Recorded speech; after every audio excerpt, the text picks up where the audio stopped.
இந்த தமிழ்நாட்டின் அதிபதி முதலமைச்சர் உண்டாக்குவது கடவுள் கடவுள் கடவுள் ஏற்கனவே போட்டிருக்கானு ஜெயலலிதா மரணத்தை பற்றி சொல்லும்போது சொல்லியிருக்கானு. அந்தந்த காலத்தில் யார் முதலமைச்சர் வரணும் கடவுள் முடிவு பண்றாரு. அது என்று சொல்றாரு. ஜெயலலிதா மரணத்தை குறித்து பேசிய தேவநாய கர்த்தர் தற்போது சசிகலா பற்றி அவர்கள் சசிகலா பற்றி பேசியிருக்கிறாரு. 2026 தேர்தலில் இவர் தான் வருவார் சோசியக்காம அழைறாங்க. எல்லாமே சோசிய சொல்றாங்க, பூவா சொல்லிட்டு இருக்காங்க. விஜய் தான் வருவாரு, அவர் வந்து கடகராசிக்காரு, அவர் சான்ஸ் இருக்கு அவர் சொல்றாங்க. சில சோசி சொல்றாங்க. முன்னாள் முதலமைச்சர் மு.க. ஸ்டாலின் வருவாரு, அவர் சிம்மராசிக்குன்னா அவர் ராசி இருக்கு, அந்த லக்கணம் இருக்கு, இந்த லக்கணம் அவரு சொல்றாங்க.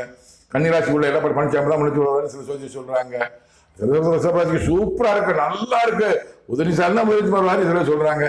எல்லாமே ஜோதிடர் அனைவரும் அவருடைய கருத்தை கைப்பற்றி சொல்றாங்க. ஆனா உலகத்திலேயே உள்ள பிரபல ஜோதிடர்